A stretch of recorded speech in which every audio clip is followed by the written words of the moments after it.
The new iPad Pro M1 brings a lot of new improvements to the iPad line. And in this video, we're going to go over whether it is worth your hard-earned cash and whether you should make the investment in this device or not. In May 2021, Apple released their new iPad Pros. And shortly after, I decided to purchase one. They made a whole new list of improvements, including Thunderbolt upgrade, 5G, and their brand new Apple M1 chip that they had in last year's MacBook Pros. After the release of these new iPads, people have been asking, is it worth the investment? Is it any better than my old iPad? Should I make the jump if I've never owned an iPad? And there's a whole list of reasons and things that you can go over with these iPads. But as we are a filmmaking and photography based channel, I'm going to talk about the things that are going to matter to you the most. First being is the display. The display on this thing is absolutely beautiful. It's brilliant. But I will say, on this 11-inch model, it doesn't have something that the 13-inch model has for you if you spend the extra couple $100. That is the Liquid Retina display. Now, these displays look fantastic. They look absolutely amazing. You will honestly not want to edit on anything else unless you've got a MacBook Pro, of course. You're not going to want to edit on anything other than this. However, just because that this 11-inch model doesn't have that does not mean in any way, shape, or form that it is not as good or not as usable as the 13-inch model. I have used this 11-inch model for most of my photo editing since I got it, and I prefer it over my monitor that I spent hundreds of dollars on specifically for color accuracy and just being able to look amazing visually. So, with that being said, on the photo and video editing side, you're going to get your accurate colors and everything. It's going to look sharp, it's going to look crisp. I'm not sure exact resolution on this, but everything looks clear, and it is a just beautiful display. It does pick up fingerprints though. I don't know if you can see it, but it picks up fingerprints a lot. I need to look into it like screen protector to see if that's a thing that'll maybe help that, but we'll see. Moving on from the display is the apps. Now, I've barely dabbled into what apps are available for this, and I've had it for, let's see, 6 months-ish, 5 months, and the few apps that I have gotten work wonderfully. The only downside to some of the apps is because you're on an iPad, you're going to lose out on some features that you might have on your computer, but for me, it's not been a lot of stuff that I really used on my computer, or if it is something I need for a specific photo or anything, I can just switch over and have it there. Two of the apps that I have purchased specifically for this have been Procreate and GoodNotes. And these two apps are amazing, and they were only like $10 each, I think. And so they were absolutely wonderful to use. Procreate is an app that allows you to draw using your iPad, paint, do sort of like spray paint art. You can do all sorts of things. You can go crazy with it. It's completely up to your imagination. For me, though, I use it to design certain things for my business. I designed my logo with it, which I will show you guys around here, and it worked wonderfully. I've never had such a good experience doing graphics design. I thought I was never like super big into it, but after I was able to actually sit there and draw it by hand, it helped a lot, and it made just the process a lot shorter, because when I needed to finally tweak some minor things, I could just save it as a PSD, pop it over to my computer, and edit it and finish it there. However, I did 90% of the work on this, and the GoodNotes app is actually what I use for scripting these videos, and what I use for taking notes in general days and using it for business meetings and stuff like that.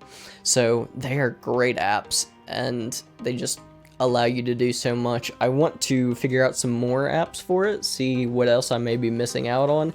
I've not tried any of the video editing apps on the iPad specifically, but photo editing apps, Lightroom, Photoshop, they work great. You lose some features, but at times it's not really that noticeable. The next thing I wanted to talk about is this thing right here, the Apple Pencil. Now, this is the Apple Pencil Mark II that specifically works for the iPad Pro. And I was kind of skeptical about this at first. I felt like I was either going to lose this a lot, or it wasn't going to be super accurate. But it does seem to be pretty accurate. Like, I don't have a lot of circumstances where I will end up drawing or writing something in a way that I didn't mean to.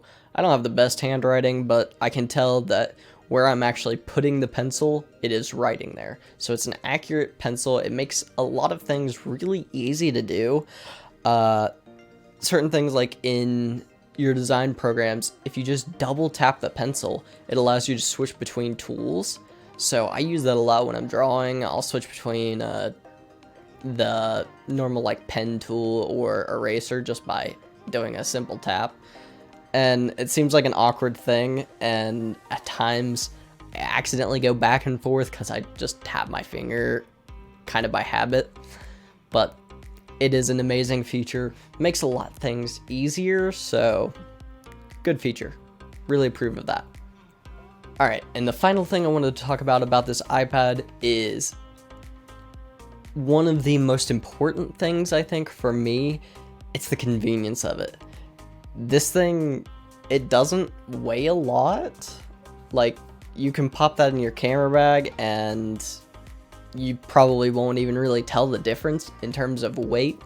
And it's super compact, super powerful for being in such a small package, and allows you to get away with doing so much stuff that before you needed a laptop, or in my case, I used a desktop for, and it saves so much time being able to have this and work in different places using this instead of having your traditional laptop or desktop. Like, I can go out and sit in the park and edit my photos if I just decide to, and I don't have to bring out like a big bulky laptop and have 1,000,001 adapters for it if I need SD cards and everything, because this can connect directly to my camera. So it's got a lot of things just convenient, and it makes it really nice to use.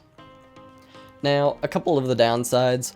I will say this thing picks up fingerprints like crazy. I don't know if you can see it in the recording, but man, this thing it picks up everything. And that's not really like a huge issue. Very minor in comparison to what it provides to you and its value. And yeah, the only other thing I might complain about is the charging cable that it comes with is not very long. It's maybe like a 4-foot charging cable, which, granted, is still pretty good. I'd prefer just one a little bit longer. It seems like a lot of the times I'm in kind of an awkward distance from our outlet. It's like more like 6 feet-ish, so I have to position myself weirdly to be able to charge it.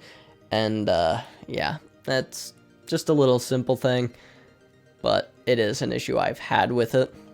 And the one final thing that I have an issue with this, and it's kind of always been my issue with Apple products, but I have now actually fully converted. I have the iPhone 13 Pro.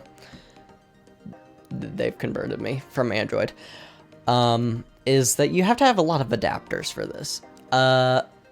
Now, like I said, my camera can connect directly to it, but when I'm working with some friends and they have footage they need to send me, I just can't pop it in and add all that footage to my iPad directly, or all those photos to my iPad directly, to be able to edit them pretty much immediately, which is a minor inconvenience, I know, but it is an inconvenience in a way. But granted, all the other things that this does give you, it's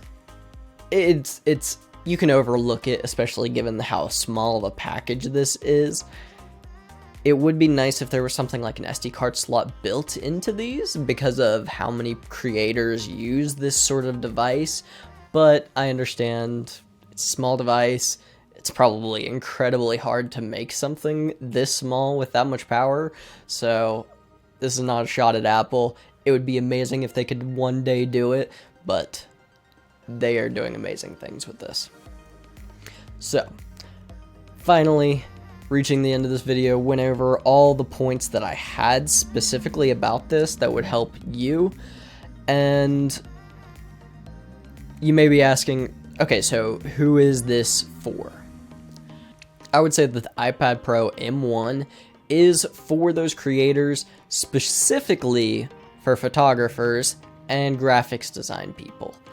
Filmmakers, I wouldn't quite recommend this to you just yet, given that I've not played around with the video editing software, and part of the reason for that is there's no like mainstream video editing softwares on this that I'm familiar with. There's no Premiere Pro, there's no Final Cut, there's not like a DaVinci Resolve.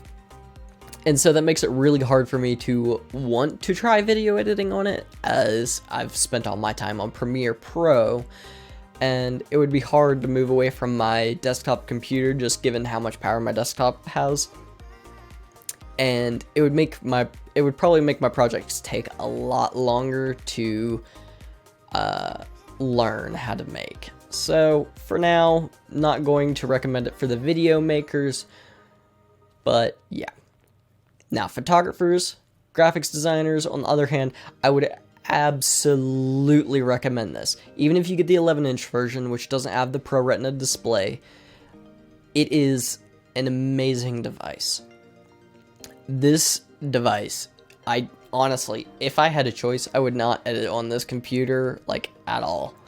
Once they make a few more updates to Lightroom and Photoshop on the iPad, honestly, I could probably switch over completely.